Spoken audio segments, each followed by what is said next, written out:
और यदि आपके अंदर ऐसे त्याग की भावना है तो ये बात निश्चित समझना कि मिट्टी छुओगे तो वो सोना बन जाएगी। उत्तर प्रदेश में एक सज्जन मेरे पास आए, डॉक्टर थे, कह रहे थे मैं तो बर्बाद हो गया। हमने कहा क्यों बर्बाद हुए? तो उन्होंने बहुत बड़ी बात कही है, क्यों बर्बाद हुए? तो कह रहे थे एक साधु की कुटिया मैंने ले लिया, जमीन ले लिया, सामान ले लिया, उसी दिन से मैं बीमार पड़ा हूँ, पत्नी बीमार पड़ी है, बच्चे बीमार पड़े हैं, 5-6 साल हो गए, सब बीमार हैं, मरने के करीब पहुँच गया हूँ, इसलिए तुम्हारे पास आया हूँ कि साधु के श्राप से साधु ही बचा सकता है। मैंने कहा लिया क्यों? बोले लोभ आ गया। और क्यों लिया है? तो हमने कहा तो उसको वापस लौटाओ, नहीं मैं तो वो इतना बड़ा श्राप दूंगा तुम सब मर जाओ। बेवकूफ कहीं का, बेईमान, क्यों लिया चुट्टा? तो बोला हम तो आए थे कुछ आप हमको सहयोग करोगे। हमने कहा मैं मार दूंगा फट से, भगवान से कह दूंगा रात में इसके पेट में चक्कू मार दो। पागल कहीं का। साधु की संपदा क्यों लिया? धर्म की रक्षा के लिए कुछ दे न सको तो उसमें लेने का हमारा हक कहां है? और साधु संतों को भी बहुत विवेक करना चाहिए, भक्तों को भी विवेक करना चाहिए, और हर गांव में हर महीने में एक दिन सत्संग भी होना चाहिए। साधु संत सत्संग के लिए ना मिले तो आप अपने भक्तों में से, गृहस्थों में से चुन लीजिए, उनके द्वारा सत्संग कराइए। और मैं तो ये चाहता हूँ, वैज्ञानिकों को धन्यवाद देती है मेरी व्यास गाती, जिन्होंने टीवी, हरीश बाबा, ये जहाँ से आवाज़ आ रही इसको बंद कराओ, तिरुपति नाथ यादव, दोनों मिलके किसी को भेजो ये आवाज़ बंद कर दे, फालतू शोरगुल मचाता है। 2 घंटे प्रवचन हो जाने दे, डिस्टर्ब करता है। हाँ वहाँ जाओ, 2-3 लोग जा करके वहाँ बंद कराओ, हाँ जल्दी कराओ, सुन लिया करो पहले से आवाज़, फालतू कैसेट बजाता है। अरे सुनो, आचरण सुधर जाएगा, हो हल्ला मचाने से भ्रष्टाचार बढ़ेगा, कुछ होगा नहीं इसमें, आला बाला गाने से कुछ होने वाला नहीं। प्रवचन सुनो बैठ करके ध्यान से। तो मैं क्या बता रहा था अभी?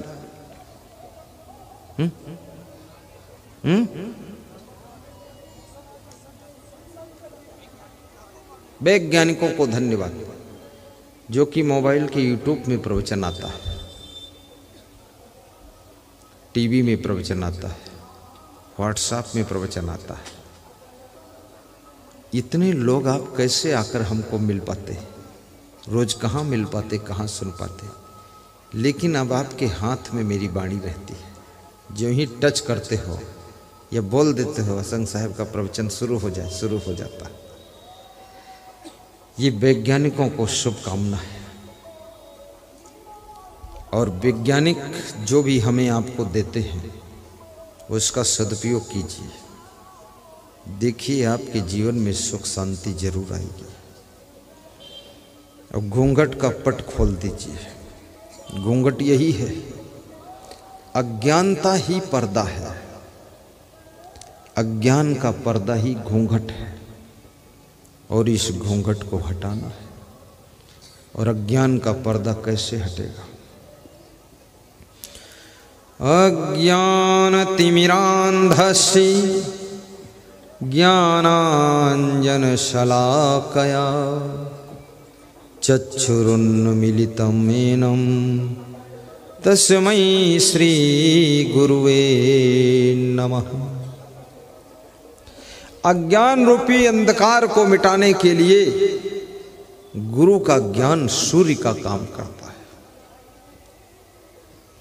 जैसे सूर्य के उदय होने से अंधकार मिट जाता है, ऐसे गुरुदेव के ज्ञान के प्रकाश से अज्ञान का अंधेरा मिटता है।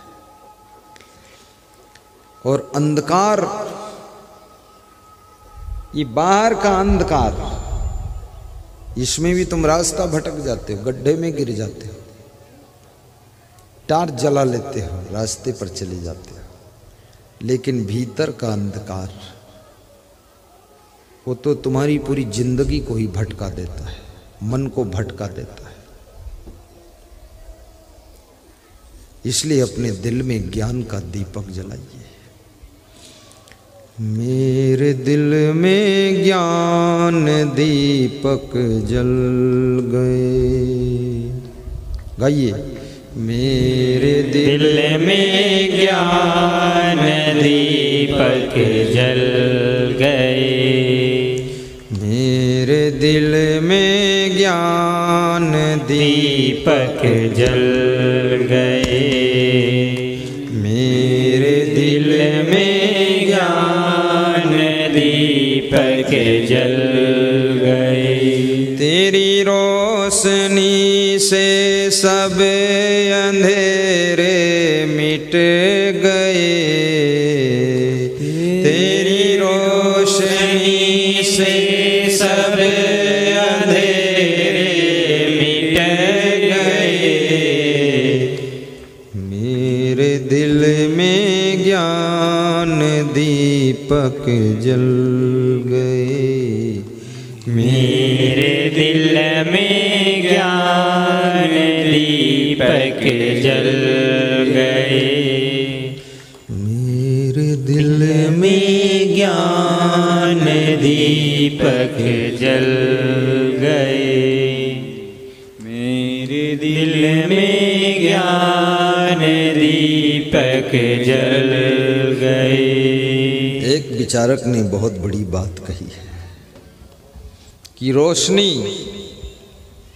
कोर्ट और किलो में है, रोशनी कोर्ट और किलो में है, रोशनी फैक्ट्री और मिलों में है, रोशनी खूब महफिलों में है। परंतु दुख की बात यह है कि अंधेरा सभी के दिलों में है, अंधेरा सभी के दिलों में है। बाहर तो इस मनुष्य ने बहुत रोशनी किया है, सड़क पर रोशनी, घर में रोशनी, बाथरूम में रोशनी, गाड़ी में रोशनी, गाड़ी में लाइट, टार्च में लाइट, मोबाइल में लाइट, सड़क पर लाइट, शहर में लाइट, गांव में लाइट, घर में लाइट, कमरे में लाइट, बाथरूम में लाइट।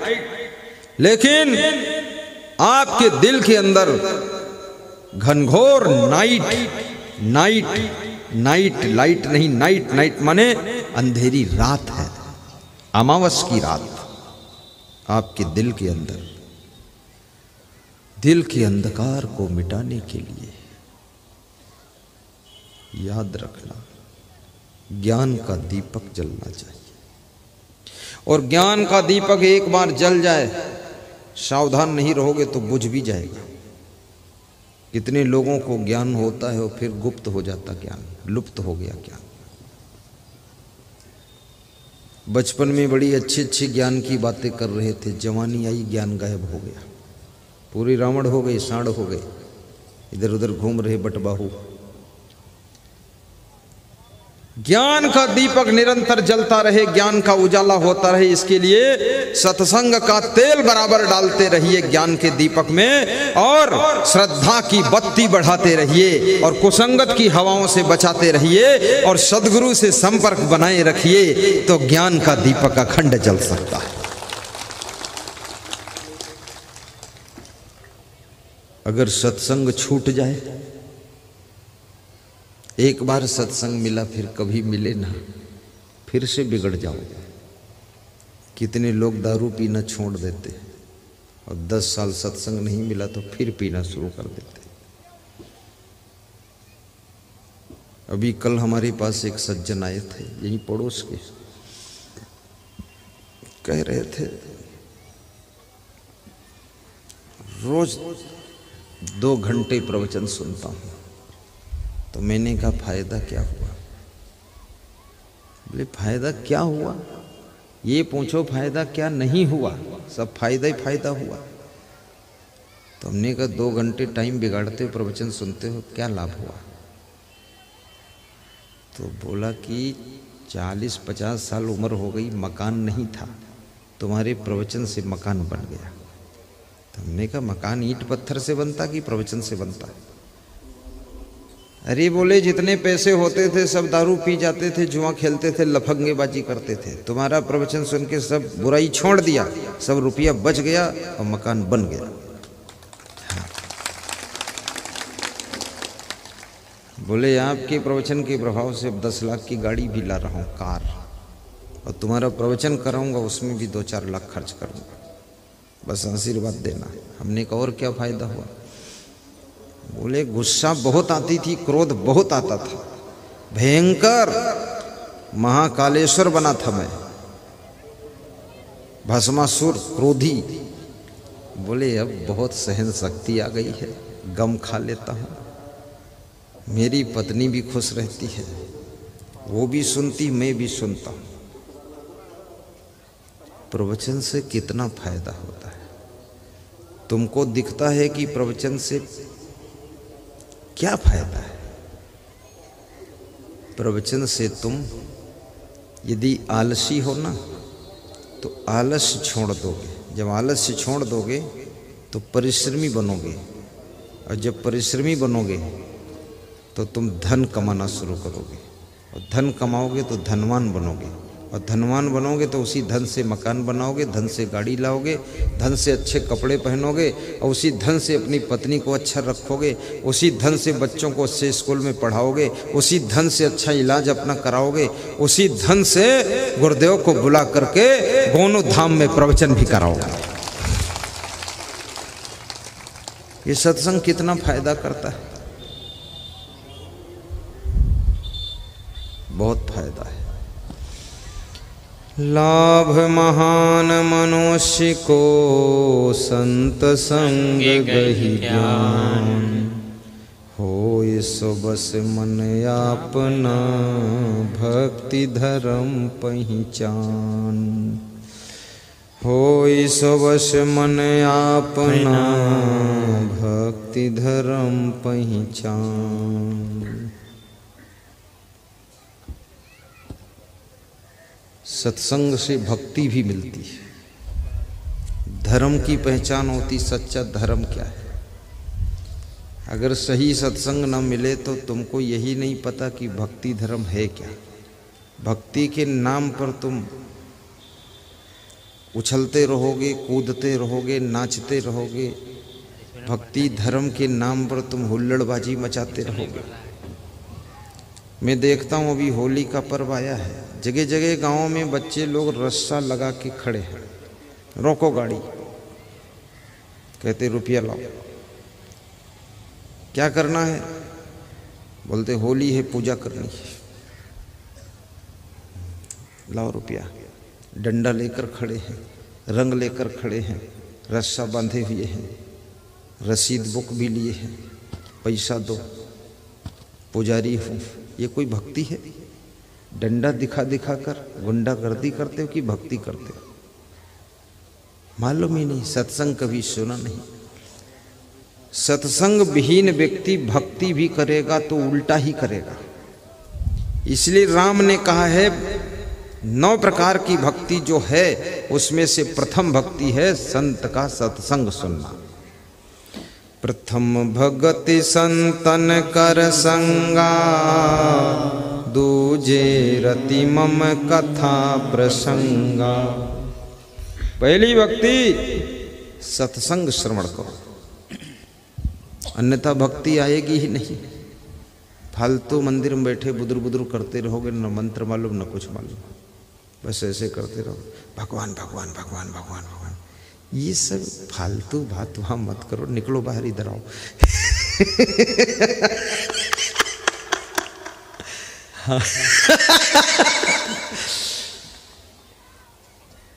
राम काज की नहीं बिना मोहि कहाँ विश्राम। ये राम राम रटने की जरूरत नहीं है, राम का काम करना है। राम का काम क्या है? धर्म की रक्षा करो, गौ रक्षा करो, परिवार के लिए त्याग करो, प्रेम करो, संत महात्माओं से प्रेम करो, मंदिरों की स्थापना करो, आश्रमों की स्थापना करो, भंडारा करो, सबका ख्याल रखो। ये राम का काम है, ये राम काज है। सबकी शांति रूपी सीता को मन रूपी रावण हर कर ले गया है। ऐसा ज्ञान दो, ऐसी भक्ति दो, ऐसी शक्ति दो कि सबकी शांति रूपी सीता वापस प्राप्त हो जाए और सबको सुख शांति मिल जाए। ये राम का काम है। राम जी सीता को वापस लाए थे कि नहीं लंका से? और लंका में सीता कहाँ बैठी थी? अशोक वाटिका में। ये शांति रूपी सीता, आपका जीवन जब अशोक वाटिका बनता है वहीं पर रहती है। कितने लोगों की जिंदगी तो शोक वाटिका है। बड़ा शोक है, बड़ा दुख है, बड़ी उलझन, बड़ी टेंशन, बड़ा आफत, बड़ी खुराफात, झगड़म झगड़ी, घर में खटपट झटपट सब चल रहा है। सब महिलाएं इंग्लिश बोल रही हैं, किलबिल किलबिल किलबिल, कोई सुनने वाला नहीं है। वहाँ कहाँ शांति रूपी सीता रहेगी? शांति रूपी सीता अशोक वाटिका में रहती है।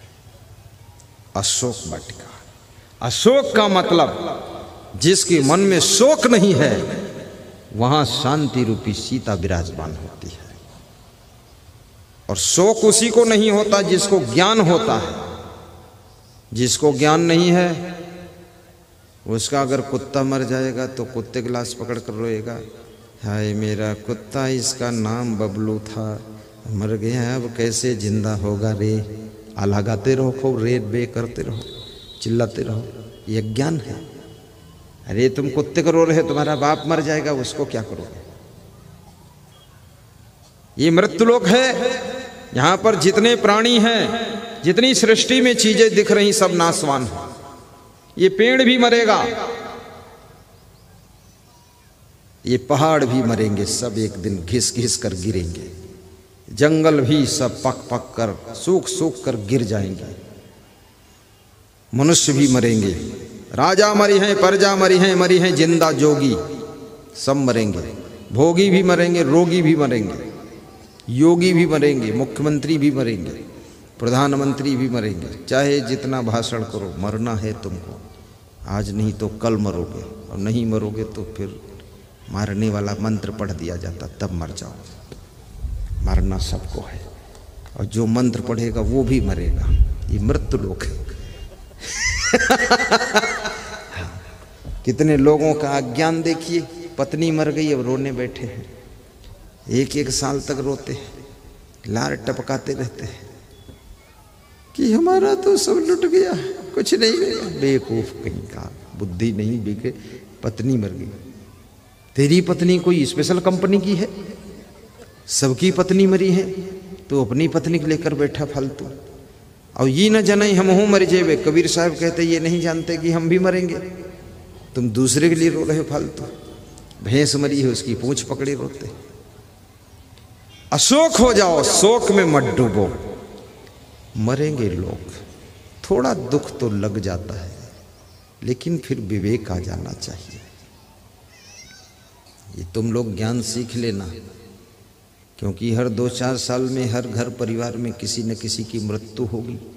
दादा दादी की मृत्यु होगी, सास ससुर की मृत्यु होगी, बहू बेटा की मृत्यु होगी, पोता पोती भगना भगनी की मृत्यु होगी, समधा समधी लमधी लमधा की मृत्यु होगी। सबकी मृत्यु होगी। एक एक कर सब मरेंगे, हर महीने मरेंगे। तुम कहाँ तक रोओगे? बस हमारे बस यही कहो, मरते मरते जग मुआ, मुए न जाना कोई, ऐसा हो कर ना मुआ, बहुरी न मरना हो। कबीर का ज्ञान कितना खतरनाक ज्ञान। जेहि मरने से जग डरे,